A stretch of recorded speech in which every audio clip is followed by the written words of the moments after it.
네, 오늘 우리가 함께 볼 말씀은 마태복음 14장 22절에서 33절까지 말씀입니다. 예수께서 즉시 제자들을 재촉하사 자기가 무리를 보내는 동안에 배를 타고 앞서 건너편으로 가게 하시고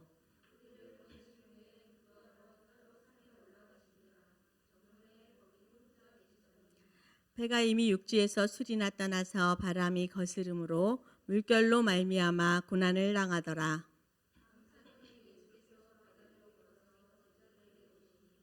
제자들이 그가 바다 위로 걸어오심을 보고 놀라 유령이라 하며 무서워하여 소리 지르거늘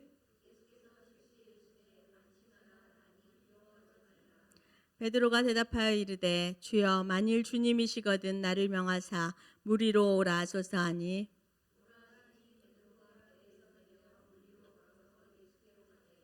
바람을 보고 무서워 빠져가는지라 소리질러 이르되 주여 나를 구원하소서 하니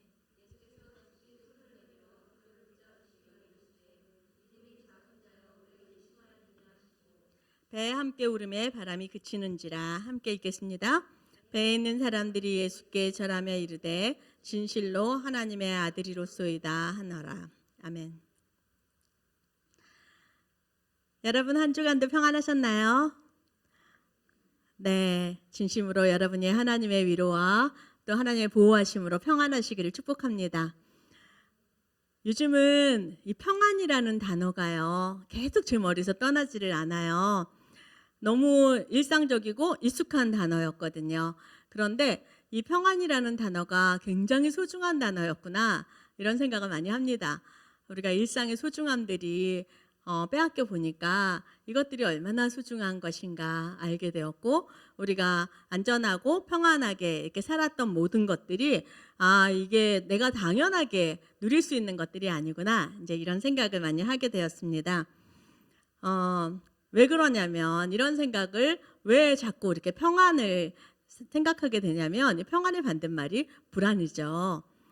우리가 지금 한 치 앞도 알 수 없는 이 불안한 상황을 계속해서 만나고 있는 거예요. 코로나로 인하여서 어떻게 될지 계속해서 뉴스를 보면서 점검해 보는데, 또 이것뿐만 아니라 갑자기 또 홍수 피해가 나서 피해를 또 많이 입었고요. 갑자기 또 코로나가 확산되었다 이러니까 이것들이 우리에게 불안감을 야기하고, 또 더 나아가서는 두려움까지도 갖게 합니다. 이 두려움이라고 하는 것은 언제 찾아올까요? 이것은요, 우리가 우리의 한계를 직면하게 되었을 때 두려움이라는 감정이 올라오지 않을까, 이렇게 생각했습니다. 내 한계를 직면하고 내가 아무리 노력해도 또 어떻게 할 수 없다 싶을 때 이 두려움이라는 감정이 더 커지는 것 같습니다. 누구나 이 두려운 상황을 만나고 싶어 하지 않죠. 그런데 이 두려움의 상황이 얼마나 자주 오는지 성경에서 두려워하지 말라라는 말을 정말 많이 하고 있는 거예요. 이것을 하나님께서 그냥 부탁한 것도 아니고 명령하셨어요. 두려워하지 말라고 명령하신 이야기가 정말 많이 나오는데, 우리의 상황은 계속해서 이 두려워할 만한 상황들이 앞에 오고 있는 거죠. 그럼 우리가 어떻게 해야 될까? 하나님께서는 두려워하지 말라고 했는데 내 마음 안에서 자꾸 두려움이 올라오는데 내가 어떻게 살아야 되는 것일까? 이렇게 생각을 했을 때 오늘 본문 말씀이 참 위로가 되었습니다. 왜냐하면 이 본문의 상황과 우리의 상황이 어쩌면 너무 닮아있다, 이런 생각을 했어요. 이 본문 이야기는 우리가 너무 잘 알고 있는 이야기죠. 제자들이, 예수님은 산에 올라가서 기도하러 가셨고 제자들만 배를 타고 갈릴리 호수를 건너가는 장면입니다. 그 호수라고도 하고 바다라고도 할 만큼 그것은 그렇게 큰 곳이 아니었어요. 순풍을 만나면 1시간만 해도 갈 수 있는 거리였는데, 여기서 한 8시간, 9시간 정도를 계속해서 노를 젓고 애를 쓰고 이렇게 했는데, 풍랑이 얼마나 거센지 그 바다에서 빠져나가지를 못하고 있는 거예요. 바다 한가운데서 이렇게 완전히 탈진한 상태의 모습, 그 모습으로 제자들이 두려워하고 있습니다. 우리가 잘 알고 있는 것처럼 결말을 잘 알고 있죠. 예수님께서 달려오셨죠. 달려오셔서 물 위로 걸어오셔서 이들을 또 구원해 주십니다. 안심시켜 주시고 풍랑을 잠잠케 해주신다는 이야기를 너무 잘 알고 있습니다. 그런데요, 이 말씀을 이렇게 보다가 보니까 어쩌면 이 풍랑이는 이 바다는 지금 우리의 세상을 이야기하는 것이 아닐까. 그리고 이 배 안에 탄 제자들은 우리의 모습을 이야기하는 것이 아닐까, 이런 생각이 들었어요. 네, 이 풍랑이 이렇게 보면은요, 이 갈릴리 바다라는 곳이 그렇대요. 급격한 기류 변화가 자주 일어나는 곳이라고 합니다. 그렇게 되면 우리가 뭐 예측할 수 있어야지 사람이 뭔가 대비를 하잖아요. 그런데 전혀 예측할 수 없게 갑자기 예상치 못한 바람이 불고 풍랑이 불고 파도가 치고, 이렇게 해서 그 배에 타고 이제 고기를 잡던 사람들이 위험해지기도 하고, 그런 일들이 가끔 일어난다고 합니다. 그런데 딱 그 상황인 거죠. 한 치 앞도 알 수 없는, 미래를 알 수 없고 예측할 수 없는 그런 상황이 지금 우리가 살아가고 있는 이 삶의 현장이 아닐까 싶고, 우리의 세상이 아닐까 싶습니다. 내가 아무리 똑똑하고 아무리 능력 있고 아무리 지혜가 있어도 어떻게 대비할 수조차도 없고 그냥 이 맞바람을 맞고 있어야지만 되는 이 상황이 아닐까요? 그래서 이 세상과 같은 이 풍랑 있는 바다, 이것이 지금 우리의 상황과 너무 맞아떨어지지 않나, 이제 이런 생각을 했어요. 그리고 그 배에 탄 제자들의 모습은 너무 우리 모습하고 좀 닮아 있다, 이런 생각을 했습니다. 왜냐니까요, 사실은요, 이런 풍랑이 만나고 또 고난의 상황을 만나면요, 우리가 뭔가 잘못했을 때 그런 거를 만나면 그래도 좀 이해가 되잖아요. 좀 덜 서럽잖아요. 그렇죠? 내가 잘못했으니까. 그런데 이 상황은요, 오늘 본문의 상황은 전혀 그렇지가 않은 거예요. 뭐냐면 이 바로 전 사건이 무엇이냐면 오병이어의 기적이 일어났어요. 오병이어의 기적을 만나고 얼마나 제자들이 기분이 좋았겠어요. 너무 신나고 너무 예수님이 자랑스럽고 예수님 옆에 있다라는 자체가 아주 너무너무 어깨 으쓱해지는, 신나는 거예요. 그러는데 예수님께서 이 기쁨을 좀 같이 좀 누리고 샴페인 좀 터뜨렸으면 좋겠는데, 오늘 본문은 어떻게 시작하냐면 예수님께서 즉시 제자들을 재촉하사, 무리를 떠나보낸 후에 재촉하사 바로 제자들을 배를 타고 보내는 것입니다. 그러니까 이 풍랑 한가운데 있는 이 제자들은요, 자기의 잘못 때문에 거기에 있는 게 아니에요. 예수님께서 보냈어요. 예수님께서 가라 해서 갔는데, 순종했는데 이렇게 된 거예요. 바로 전 사건처럼 순종했는데 오병이어의 기적이 막 일어나고 이러면 얼마나 신나요. 아, 역시 순종하면 하나님이 이런 축복을 주시더라. 순종하니까 하나님께서 이렇게 사랑해 주시더라. 이렇게 할 수 있는데요, 이거는 완전히 다른 거예요. 순종했는데 더 어려운 풍랑을 만난 거예요. 이런 상황을 만났으니 제자들이 얼마나 이게 답답하고 힘들었겠어요. 그런 생각을 할 겨를조차도 없이 8시간, 9시간을 최선을 다하여서 애를 씁니다. 우리가 잘 알고 있는 것처럼 이 제자들 중에 어부 출신들이 많이 있잖아요. 그러니까 예수님이 너희들만 먼저 가라 이랬을 때 전혀 겁나지 않았을 거예요. 예수님은 목수 출신이고 우리는 어부 출신이고 누가 더 전문가인가요? 이 제자들이 훨씬 더 프로고 전문가예요. 더 잘 알고 있는 분야인 거죠. 그런데 자기가 잘 알고 있는 분야인데, 그러니까 예수님하고 떨어져서 가는 게 전혀 문제가 되지도 않았고 겁나지도 않았을 거예요.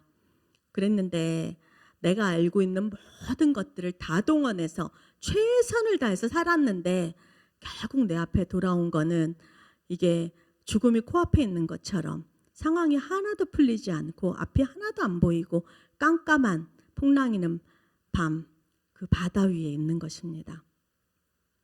제자들이 얼마나 지치고 힘들었겠어요. 얼마나 낙심이 됐겠습니까? 여러분 그런 상황 없으세요? 우리의 삶에도 그런 상황 있지 않아요? 그러니까 이 연상이 쉽게 됩니다. 근데 그때 예수님은 옆에 없는 거예요. 그런 순간에 좀 예수님이 옆에 계시면 뭔가 예수님 좀 깨우든지, 예수님 일어나세요 막 이렇게 깨우든지 좀 도와주세요 하면 좋겠는데 예수님이 옆에 없었어요. 예수님은 어디 가셨을까요? 아까 얘기한 것처럼 예수님은 산에 기도하러 올라가셨어요. 예수님이 꼭 그 시간에 그렇게 기도하셨어야 됐을까요? 예수님은 하나님이시잖아요. 그렇죠? 하나님의 아들이시잖아요. 그럼 기도 조금만 하고 좀 빨리 내려와서 좀 도와주면 좋겠는데, 그런 생각이 들었어요. 왜냐하니까요, 저의 삶에서도 이런 풍랑을 만난 것 같은, 밤바다에 있는 것 같은 그런 순간들이 꽤 많았더라고요. 돌아보니까 꽤 많았는데 그 순간을 지낼 때는 정말 쉽지 않아요. 우리 다 알고 있잖아요. 그 순간을 지낼 때는 진짜 나 혼자 있는 것 같고 정말 열심히 예수님을 찾고 부르짖죠. 예수님 제발 도와주세요. 제발 내 기도를 응답해 주세요. 얼마나 열심히 기도하는지 몰라요. 그런 순간이 되면 교회에 열심히 나오고 그렇게 기도했습니다. 그런데 하나님이 내 기도는 전혀 안 들어주시는 것 같고 나한테 관심이 없으신 것 같고 심지어는 하나님이 진짜 계신 거 맞나? 이런 의심이 올라올 때도 있었어요. 너무 부끄럽지만요. 제자들의 상황이 어떤 상황인지를 알게 되니까 제자들이 어떤 말을 했을까? 어떤 마음이었을까? 내 입장하고 자꾸 이렇게 연결을 시켜보는 거예요. 예수님께서는 산 위에 기도하고 계셨으니까 제자들이 이렇게 힘든 걸 몰랐을까요? 아니에요. 우리 이 말씀은요. 마태복음, 마가복음, 요한복음에 동일하게 기록되어 있습니다.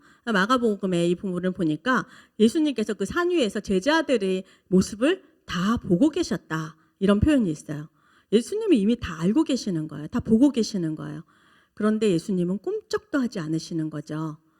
제자들이 얼마나 간절하게 예수님을 찾았을 텐데요. 꿈쩍도 않으세요. 그러다가 예수님이 오셨어요. 근데 언제 오셨냐면 밤 사경에 오셨다. 이렇게 하는데 이 사경은요. 우리 시간으로 하면 새벽 3시쯤 되는 시간이에요. 가장 어둡고 가장 힘들고 지친 그 시간에 예수님께서 오셨습니다. 예수님께서는 그렇게 오시면서 물 위로 걸어오셨어요. 그리고 제자들에게 말씀하십니다. 내니 안심하라. 두려워하지 말라. 이렇게 말씀하세요. 여기서 내니 이런 말은요. 어떤 말이냐면 에고 에이미 이 말인데요. 이 말은 하나님께서 모세를 만났을 때 모세에게 나는 나다 이렇게 말씀하신 장면하고 같은 말이에요. 하나님인 거죠. 이 모든 자연을 창조한 하나님이신 거죠. 그 하나님이 즉시 쫓아와서 달려와서 무리를 달려와서 제자들에게 이야기합니다. 내가 이 자연을 만들었어. 내가 하나님이야. 너희들 아무것도 걱정하지 마. 두려워하지 말라. 이렇게 말씀하시는 것입니다. 네. 근데 제자들이 이제 그 말을 들었어요. 다 똑같이 들었죠. 근데 제자들의 고난은 얼마나 심하였냐면 여기 24절에 보니까 물결로 말미암아 고난을 당하더라 이렇게 표현되어 있는데 이 고난을 당하더라 원어가 어떤 뜻이 있냐면요.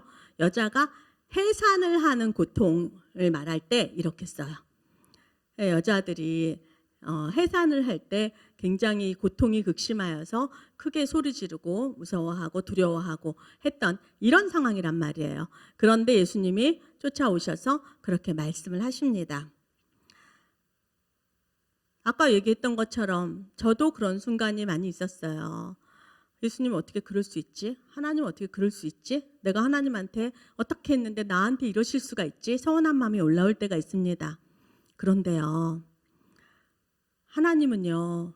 언제나 그렇게 일하시더라고요. 물론 즉시 하나님 응답해 주실 때도 있지만 대부분은 그때 응답하시지 않더라고요. 그때는 너무 야속하게 느껴지고 너무 외롭게 느껴지는데 그 시간에 그 터널에서 빠져나와서 뒤를 돌아보니까요. 깨달은 게 있어요. 뭐냐니까 하나님이 한 번도 나를 외면하지 않으시고 나를 도우셨다는 거예요. 나를 붙잡아 주셨다는 거예요. 그 시간에는 전혀 몰랐는데 그렇다는 거죠. 이게 하나님께서 예수님께서 이렇게 가장 깊은 시간까지 기다리셨다가 달려오신 이유가 있습니다. 무엇이냐면 우리는 눈앞에 보여진 이 현상만을 해결되기를 원하잖아요. 그런데 하나님께서 우리를 너무 잘 아시는 거예요. 그래서 그 현상만을 해결해 주는 것이 아니라 그런 정도가 아니라 우리의 믿음과 우리의 성장과 또 우리의 이 하나님의 자녀됨을 이 정체성을 하나님이 완전하게 알게 하기 위해서 하나님께서는 우리 힘 다 빠질 때까지 기다리시는 거예요. 그리고 하나님이 보시기에 가장 우리한테 좋은 때와 좋은 시간과 좋은 방법을 통하여서 그렇게 일하십니다. 여러분 혹시 지금 이 코로나 때문에 또 여러 가지 상황 때문에 힘들고 어려운 분들이 있습니까? 아무리 기도해도 하나님이 안 들어주시는 것 같은 그런 순간을 지나고 있는 분들이 있습니까?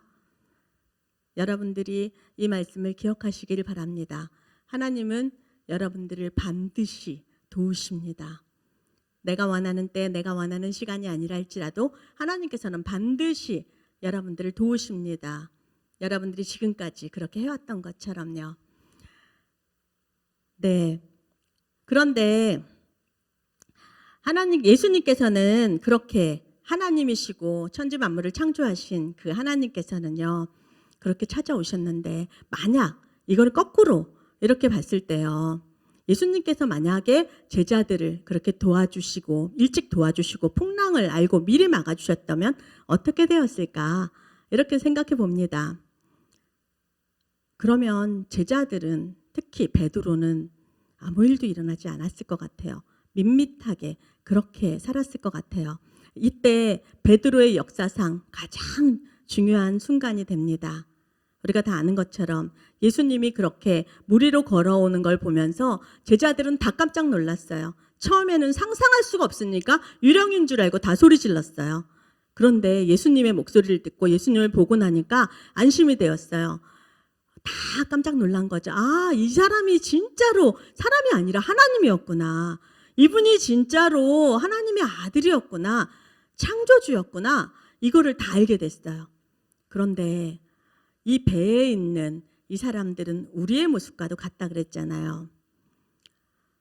이 배에 탄 제자들은요, 모두 다 똑같은 풍랑을 만났고 똑같은 상황입니다. 그런데 그 중에 딱 한 사람, 베드로만 반응이 달랐어요. 다 무서워했고 애썼고 힘들었고 지쳤고 그랬는데 베드로는 그 상황에서 자기 안에 변화가 일어났습니다. 그냥 지식적으로 아, 이분 하나님이시구나 다 놀라고 깜짝 놀라는 그 정도가 아니라 베드로는 여기서 중요한 것을 깨달았습니다. 무엇이냐면 저분은 진짜 하나님이시구나. 저분이 하나님이시라면, 저분이 무리를 걸을 수 있다면 나도 무리를 걸을 수 있겠다. 저분이 말씀하시면 나도 모든 것을 할 수 있겠다. 이것을 안 거예요.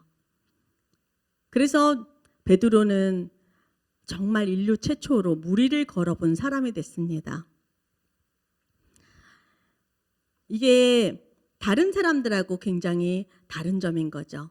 누구나 다 말씀을 듣고 하나님의 은혜를 깨달을 수 있고 하나님을 누릴 수 있고 그렇습니다. 하나님을 만날 수 있어요. 그렇지만 내가 그냥 깨닫고 누리고 그 정도에서 멈추는 것이 아니라 베드로는 자기가 직접 기적을 체험한 그 사람이 되는 것입니다. 어떻게 하면 베드로처럼 그렇게 될 수 있을까요? 지금 우리의 상황 너무 똑같잖아요. 지금 힘든 거 전 세계적으로 다 똑같은 상황이잖아요. 그런데 누구는 베드로처럼 그렇게 기적을 경험하면서 승리를 경험하면서 달려가는 사람이 되는 것이고요. 어떤 사람은 그냥 거기서 머물러 있을 수도 있습니다. 여러분 어떤 사람 되고 싶으세요? 당연히 베드로 아닐까요? 그렇죠? 네, 그렇습니다. 그런데 아까 우리가 얘기했던 것처럼 이 갈릴리 바다는요, 순풍이 불면 1시간이라도 갈 수 있는 거리예요. 만약에 예수님께서 도우셔서 그렇게 빨리 제자들을 보호하고 제자들이 빨리 그곳에 도착해서 앉아서 예수님을 기다렸다면 예수님이 오셨을 때 예수님이 하나님이신 거를 이분들이 알 수 있었을까요? 예수님의 그 능력을 경험할 수 있었을까요? 그 기적을 볼 수 있었을까요? 베드로가 물 위를 걷는 그 기적을 경험할 수 있었을까요? 아무것도 할 수 없습니다.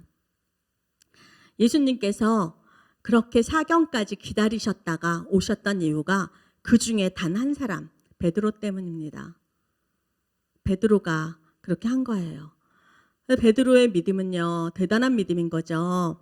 우리가 이렇게 환경이 좋고 상황이 좋을 때 믿음은 누구나 다 믿음이 좋을 수 있어요. 근데 이런 믿음은 특별한 믿음, 베드로처럼 특별한 믿음으로 하나님께 특별하게 쓰임받고 싶고 특별하게 사랑받고 싶고 여러분 그런 열정 일어나지 않습니까? 그런 믿음은 도대체 어디서 난 걸까요? 갖고 싶다고 다 생겨나는 것도 아니더라고요. 제가 믿음을 달라고 그렇게 기도했는데 이게 막 그냥 기도한다고 다 얻어지는 것도 아니더라고요. 언제 생겨날까요? 바로 풍랑이 있는 그 바다에서 생겨나는 것입니다. 내 한계를 직면하는 그 순간 생겨나는 것입니다. 내가 내 목숨까지도 주님께 드리고 도전할 때, 한 걸음 걸어갈 때 그때 생기는 것이 그 믿음입니다. 베드로가 예수님께 고백했어요. 예수님, 주님이 진짜 하나님이시거든. 나를 물로 걸어가게 하십시오. 명령하십시오. 했는데 예수님이 그래 걸어와라 했는데 물이 갈라진 것도 아니고 아무것도 아니에요. 그 상황 그대로 있어요. 내가 물에다가 발을 디디면 어떻게 되는지 그동안의 경험과 어부 출신이잖아요. 그동안의 경험과 상식으로 다 알고 있어요. 여기다가 발 내디디면 죽겠구나. 그런데 그것을 보는 게 아니라 예수님을 바라봅니다. 예수님의 말씀을 듣습니다. 그리고 한 발 내딛는 거예요. 이게요 굉장히 쉬워 보이지만 우리 다 경험했잖아요. 정말 믿음이 필요한 순간은 이런 순간인데요. 이게 용기가 필요한 일이에요. 용기가 모든 믿음을 다 불러일으키지는 않습니다. 용기를 다 믿음하고 연결시킬 수는 없어요. 그런데 믿음에는 반드시 용기가 따릅니다. 왜냐하면 우리가 한 걸음 떨어져서 보면 예수님이 말씀하셨으니까 그렇게 걸으면 되지 이렇게 할 수 있지만 그렇게 한 걸음 내딛는 게 나의 모든 것을 던지는 거예요. 그런 사람만이 기적을 경험할 수 있습니다. 기적이라고 하는 것은요 우리가 일상적으로 일어나는 일이 아닌 거잖아요. 일상적으로 일어날 수 없는 일들이 기적이잖아요. 내 상식으로 일어날 수 없는 것이 기적이잖아요. 그 기적은 내가 나를 던지고 용기를 내서 한 걸음 걸을 때 기적을 만날 수가 있는 것입니다. 우리가 주목하고 싶은 것은 그런 거예요. 베드로의 입장에서, 제자들의 입장에서 그 시간은 최악의 상황이었어요. 다 힘든 상황이었어요. 9시간 동안 정말 최선을 다해서 애썼고 정말 내가 할 수 있는 모든 노력을 다 했어요. 근데 그동안의 노력이 다 헛수고된 것 같아요. 아무것도 아닌 것 같아요. 내가 그동안에 뭐 한 거지?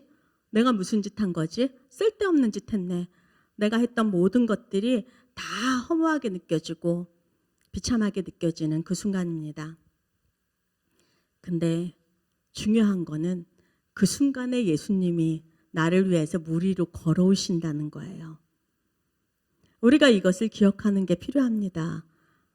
내가 가장 힘들고 가장 어렵다고 생각됐을 때 그 순간에 예수님이 나를 찾아서 물 위로 걸어오시는 순간입니다.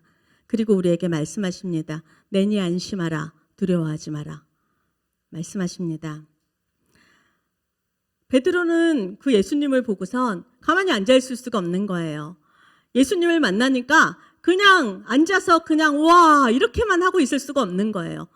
벌떡 일어나서 예수님한테 손을 들고 그렇게 말씀드리는 것입니다. 예수님, 나도 걷고 싶습니다. 믿음의 용기를 내는 거예요. 도전하는 거예요. 기적은 용기를 내어서 도전하는 사람들의 것입니다. 천국은 침노하는 자들의 것이거든요. 예수님께서 여러분의 마음속에 그런 용기가 필요한 그런 생각들을 주실 것입니다. 이미 많이 주시고 있고요.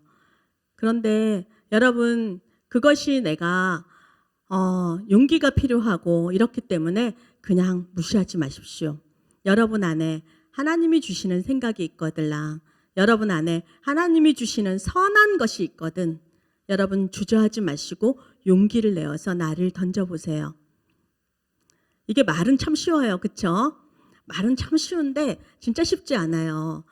성경에 용서하라. 그게 얼마나 많이 나왔어요? 미워하지 마라. 이렇게 말했는데 그 말을 지키기가 정말 쉽지 않더라고요. 정말 용서하고 싶지 않은 그런 순간들이 많이 있더라고요. 근데 하나님께서 그런 생각을 주셨을 때 그것을 하는 것이 알겠습니다. 나는 못하지만 주님 내가 해보겠습니다 하고 하는 것이 믿음의 도전이에요. 그런 사람들이 기적을 경험할 수가 있는 것입니다.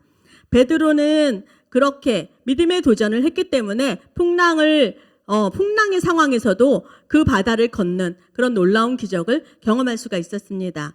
이런 시각으로 볼 때 우리에게 있는 이 고통과 이 풍랑과 이런 것들은 정말 가치 있고 소중한 것이 아닙니까?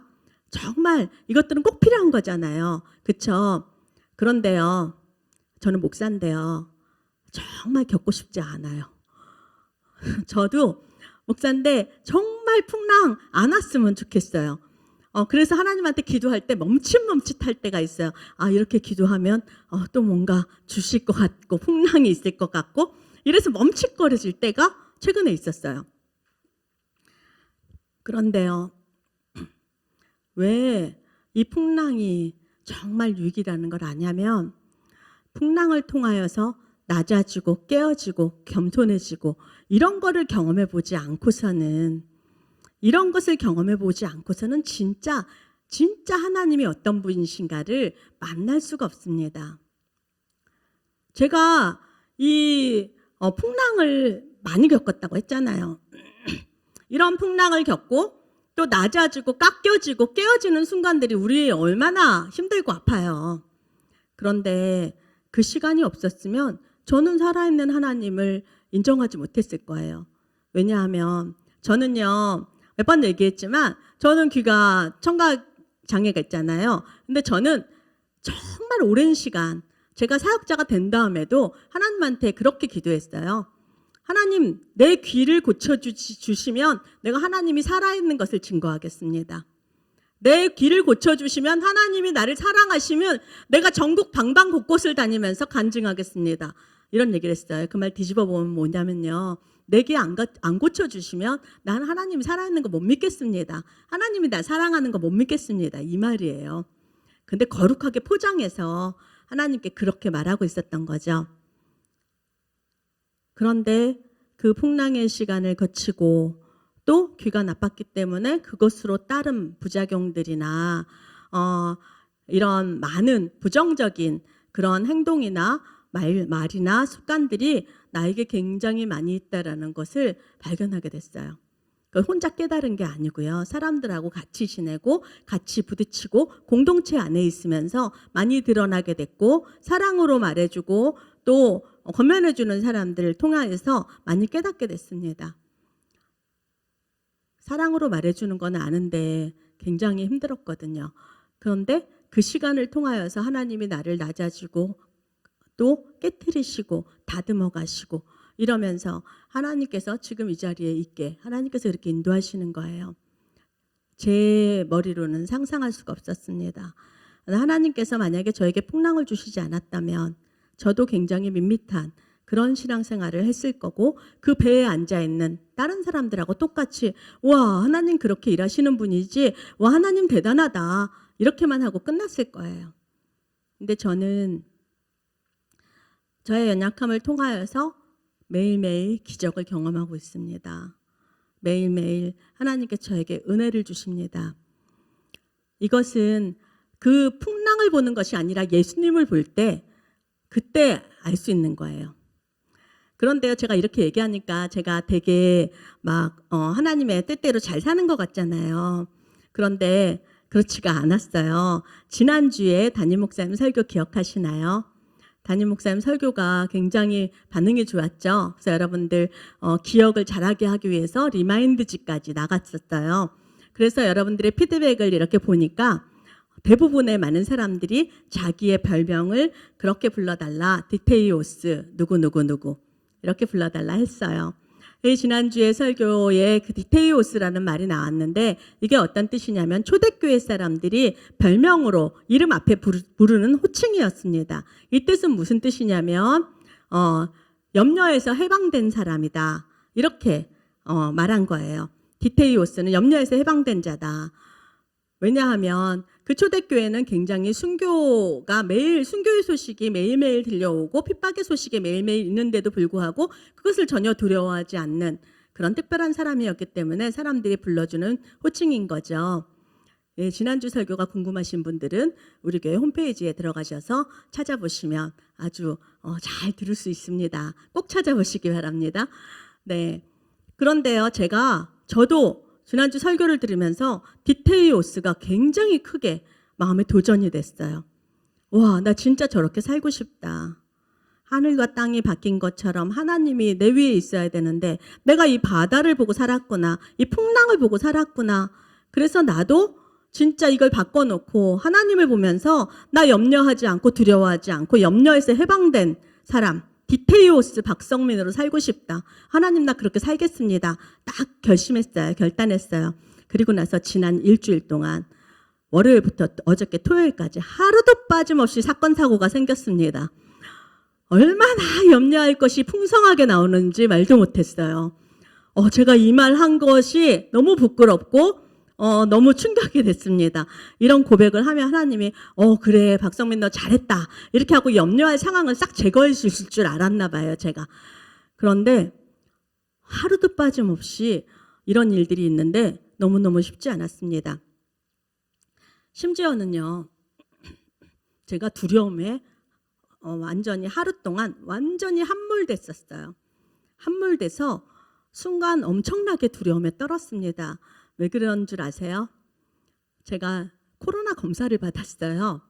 근데 코로나 검사를 제가 왜 받게 됐냐면 우리 작은 딸이, 막내딸이 고3인데 학원 바로 옆에 있는 패스트푸드점에 자기가 자주 다닌대요. 뉴스에 보니까 그 패스트푸드점에 나오는 거예요. 확진자가 거기서 굉장히 많이 나왔다. 이러니까 우리 아이가 학교를 가다 갑자기 그 얘기를 하는 거예요. 가슴이 쿵 떨어졌습니다. 순간 운전대에서 손을 놓쳤어요. 너무 놀래서. 그래서 빨리 선생님한테 전화해봐라 했는데 학교에 비상이 걸려버렸어요. 얘 전화로. 그래서 학교에 오지 마라. 학교에 오면 고3인데 이제 큰일 나니까 바로 보건소로 가라.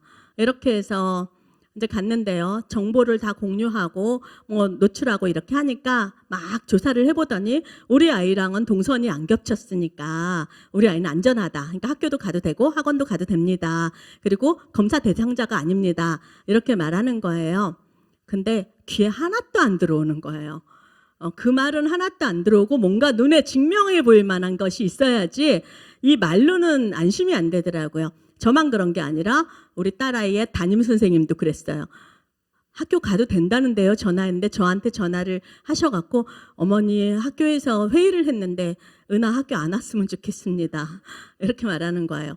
학교 선생님도 막 쩔쩔매면서 너무 두려워하시더라고요. 그러니까 보낼 수도 없고 겁이 너무 났어요. 왜 났냐면 우리 아이가 고3인데 얘가 걸리면 얘네 학교 몇백 명이 다 검사를 해야 되는 것도 있고요. 그러면 얘를 같이 돌보고 같이 있었던 제가 걸리면 우리 교회와 성도들 어떻게 되나, 이게 너무 무서웠어요. 정말 하나님한테 딴 말 하나도 못하고요. 하나님 제발 살려주세요. 하나님 제발 도와주세요. 이 기도밖에 못했어요. 어떻게 할 수가 없어서 보건소에서 계속 졸르고 이렇게 했는데 보건소에서는 검사 대상자가 아니라고 검사를 안 해주는 거예요. 이렇게 하다가 나중에 결국 소개시켜주는 병원에서 개인적으로 많은 비용을 지불하고 이러고 검사를 했습니다. 요즘에 우리나라 검사 진짜 실력이 좋아서요. 딱 하루 만에 결과가 나오더라고요. 물론 아무 이상 없습니다. 아무 이상 없는데, 그러니까 우리 딸이 엄마 괜히 돈 썼다고 이러기는 하는데 저는 돈 쓴 게 문제가 아니라 너무너무 감사했어요. 그게 말로는 안심이 안 되고 딱 증명해서 보이니까 안심이 되더라고요. 그래서 제가 너무 부끄러웠어요. 디테이오스 박성민은 어디 가고 하나님 진짜 하나님 도와주세요 이 말밖에 생각이 안 났지만 믿음이 하나도 없어졌어요. 완전히 두려움에 함몰돼서 정말 힘들었습니다. 그래서 뉴스를 보니까 그 다음부터 코로나 걸렸던 사람들의 그 심정을 알겠고 그 마음을 알겠더라고요. 저의 모습이 너무 부끄럽고 수치스러웠지만 굉장히 위로가 된 것은 무엇이냐면 이 베드로가 무리를 걸었잖아요. 근데 금방 또 바다를 보고 빠지더라고요. 베드로랑 나랑 똑같구나. 그래서 너무 위로가 됐어요. 그런데 예수님께서는 그런 베드로를 그냥 예수님 나 좀 살려주세요 이렇게 부르는 베드로를 바로 그냥 말씀만 하셔도 되는데 예수님은 가셔서 손을 잡아서 일으키시고 함께 배에 올라타시더라고요. 그러면서 믿음이 적은 자여 어찌하여 염려하느냐 이렇게 말씀하셨습니다. 믿음이 없다고 하는 게 아니에요. 믿음이 있는데 적은 거예요. 이 적은 건 뭐냐면 그 사람의 믿음의 분량이 있는 거죠. 그 사람의 믿음의 분량이 있는데 이 염려하는 것 때문에 믿음이 적은 자여 하고 책망을 받은 것입니다. 예수님은 책망하실지언정 가셔서 손잡아서 일으켜서 함께 배에 태워주시는 분이세요. 그리고 풍랑과 바다를 잠잠케 하셨습니다. 예수님께서 저에게도 그렇게 하셨어요. 어제 프렌드도 성경학교가 취소되고 정말 하루하루 와 놀랍다 맨날 이랬었나 이럴 정도로 이런 일들이 있었는데 하나님이 그 가운데서 저의 믿음을 테스트해 보셨습니다. 근데 저는 베드로처럼 물에 빠졌어요. 물에 빠지고 실패했습니다.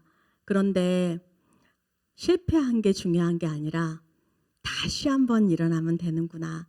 다시 예수님을 부르고 다시 예수님 손잡으면 되는구나. 이것이 저한테 굉장히 큰 위로가 되었고 격려가 되었습니다. 우리는 디테이오스 이 이름으로 살고 싶어 하죠. 그것은 이미 여러분 안에 성령님이 계시는 거예요. 하나님이 기뻐하시는 그 믿음이 있는 것입니다. 그런 열정을 주신 분은 하나님이세요. 반드시 하나님께서 여러분들을 책임지시고 인도하실 것입니다. 그런데 우리의 믿음이 연약하여서 하나님을 볼 때는 하나님 내가 디테이오스로 살겠습니다. 염려에서 해방된 자로 살겠습니다. 이렇게 말을 하는데 우리의 삶에서는 계속해서 바다에 빠집니다. 왜냐하니까 내가 그렇게 살겠습니다 하는 순간 염려가 없어지는 게 아니에요. 염려할 일은 끊임없이 다가옵니다. 그런데 그때 믿음의 용기를 내서 내가 베드로처럼 물에 나를 던지는 그 도전이 있어야 되는 거예요. 내가 그 도전을 할 때, 도전으로 한 걸음 걸어가고 한 걸음 일어날 때, 그때 나에게 그런 기적이 일어나고 그때서야 비로소 디테이오스가 이름을 가질 수가 있는 것입니다. 여러분, 하나님은 위대하신 분이세요. 우리가 알고 있는 것처럼 하나님은 살아계십니다. 그 여러분들을 사랑하십니다. 그렇기 때문에 반드시 여러분들을 책임지시고 도우실 것입니다. 그런데 여러분 지금 내 앞에 어려운 일이 있고 힘든 일이 있어도 여러분 너무 낙심하지 마세요. 다른 사람들은 다 편안하게 잘 지나가는 것 같은데 왜 나한테만 이러실까? 이런 생각이 올 때 그 생각을 대적하세요. 그리고 예수의 이름을 부르세요. 예수님 나를 도와주세요. 나를 붙들어 주세요. 그렇게 우리가 염려의 바다로 두려움의 바다로 빠졌다 할지라도 예수님 나를 도와주세요 하고 예수님을 붙들면 반드시 예수님께서 오셔서 우리를 붙들어 주시고 우리를 정금같이 단단한 믿음의 소유자로 인도하실 것입니다. 실패할지라도 낙심하지 말고 그 자리에서 또다시 예수의 이름을 부르고 일어서게 되기를 축복합니다.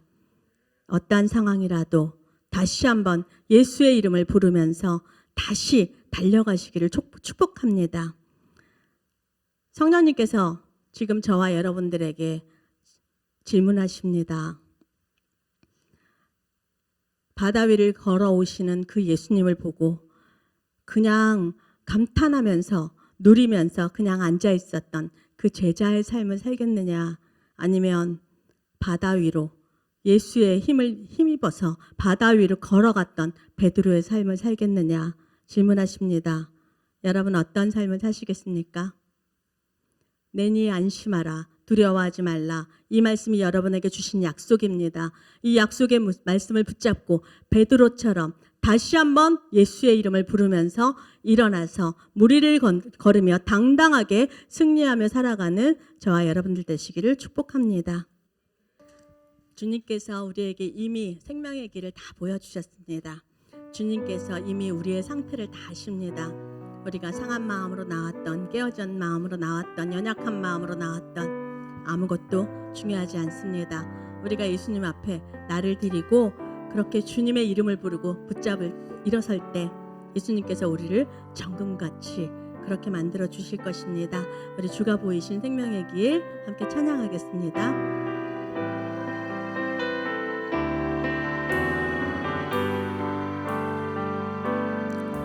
주가 보이신 보이신 생명의 길나 주님과 함께 상한 마음을 드리며 주님 앞에 나가리.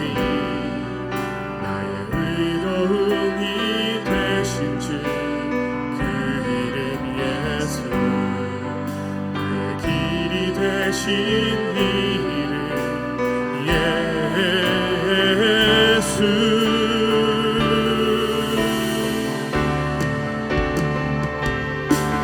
나의 길 오직 그가 하시나니 나를 단련하신 후에 내가 정금같이 나오리라. 주가 보이신 생명의 길, 주가 보이신 생명의 길 나 주님과 함께 상한 마음을 드리며 주님 앞에 나가리. 나의 의로움이 되신 주 그 이름 예수, 나의 길이 되신 이름 예수.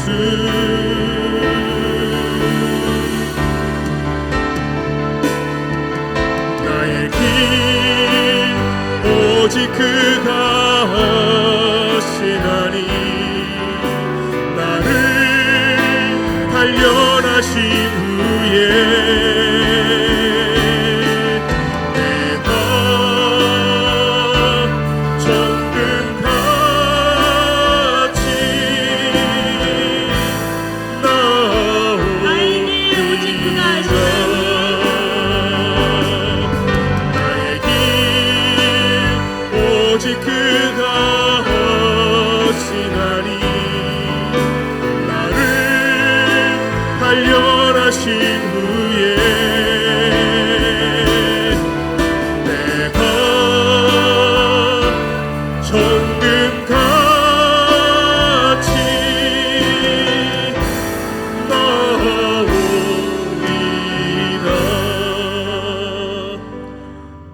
네, 그렇습니다. 우리는 지금 눈앞에 보여지는 현상만을 어떻게 해결되기를 원하고 내 눈앞에 보여지는 내 앞에 있는 이 어려운 상황만을 해결되기를 원합니다. 그렇지만 이것을 주님께서 다 보고 계십니다. 다 알고 계십니다. 그렇기 때문에 주님께서는 지금 여러분에게 가장 좋은 때와 가장 좋은 시와 가장 좋은 방법을 찾고 계시고 그 때를 기다리고 계십니다. 반드시 이 시간을 통과하면 우리가 정금같이 주님 앞에 서게 될 것입니다. 이 시간을 통과하면 반드시 우리는 디테이오스의 이름을 가지고 주님 앞에 서게 될 것입니다. 주님, 그렇습니다. 내가 그렇게 되기를 원합니다. 주님, 내가 또 실수하고 실망하고 또 내가 실패한다 할지라도 하나님 내 손 놓지 말아주세요. 나를 도와주세요. 내가 인내함으로 주님을 바라보며 기다리겠습니다. 주님, 나를 붙잡아 주시고 디테이오스로 내가 주님 앞에 서는 날까지 나를 그렇게 책임져 주시고 붙잡아 주세요. 우리 주님 앞에 나가서 함께 기도하겠습니다. 주님, 우리를 붙잡아 주시옵소서. 이 길을 아시는 아버지 하나님, 우리를 단련하시고 내가 아버지 앞에서 이 모든 시련과 어려움과 우리의 모든 두려움을 내려놓고 주님을 바라볼 때에 우리가 모두 아버지 앞에서 정금 같은 믿음으로 아버지 앞에 설 수 있도록 주님 우리에게 믿음을 허락하여 주시옵소서. 그래서 아버지 하나님이 보이신 그 길을 우리가 아버지 앞에 주님의 손을 붙들고 아버지 뒷모습을 바라보고 아버지 앞에서 이 믿음을 보이게 하여 주시옵소서. 오늘 말씀이 우리에게 아버지 하나님 임하게 하여 주시옵소서. 그래서 아버지 하나님 되도록 아버지 하나님이 주님 예수 그리스도의 제자들이 주신 예수님을 따라갔던 그 길을 우리가 아버지 하나님 동일하게 오늘 이 시대에 오늘 이 어려움 가운데에서도 아버지 믿음을 선포하며 아버지 앞에 나아갈 수 있는 우리가 되어질 수 있도록 인도하여 주시옵소서. 주님 감사합니다. 우리의 모든 것을 아시는 주님이 계셔서 너무나도 감사합니다. 나 자신도 때로는 내가 어떤 사람인지 모르고 나의 두려움이 무엇인지 모르고 나의 염려의 근원이 어디서 나오는지 모를 때가 있지만 그럼에도 불구하고 나를 가장 잘 아시는 주님이 계셔서 정말 감사합니다. 하나님, 우리가 여기 있습니다. 주님, 우리가 주님의 얼굴을 바라봅니다. 주님을 기다립니다. 주님, 우리에게 믿음의 믿음을 더하여 주시옵소서. 하나님, 이것 같은 믿음을 더하여 주시옵소서. 이 풍랑과 같은 시간을 지나갈 때 하나님, 이것이 헛되이 지나가는 것이 아니라 반드시 우리가 새롭게 되고 정금같이 세워지게 되는 시간이 될 줄 믿습니다. 하나님, 이 시간을 통과하는 자들이 있습니까? 하나님, 이 풍랑을 만나서 힘들어하는 자들이 있습니까? 하나님, 주님 찾아가 주시옵소서. 하나님, 이 풍랑을 만나서 더 빨리 주님 앞에 가게 되기를 소망합니다. 이 풍랑 만나서 더 빨리 주님 앞에 서게 되기를 소망합니다. 하나님, 그렇게 인도하여 주시옵소서.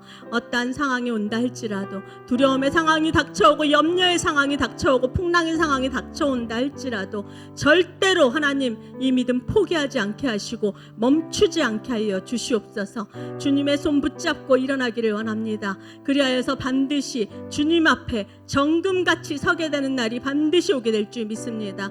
하나님, 이 풍랑과 이 염려와 두려움을 하나님 물리쳐 주시옵시고 주님만 바라보고 주님을 힘입어서 주님처럼 하나님 기적의 현장에 서게 되는 그러한 믿음의 사람들 다 될 수 있도록 축복하여 주시옵소서. 주님께서 그렇게 하실 줄 기대하고 믿고 감사드립니다.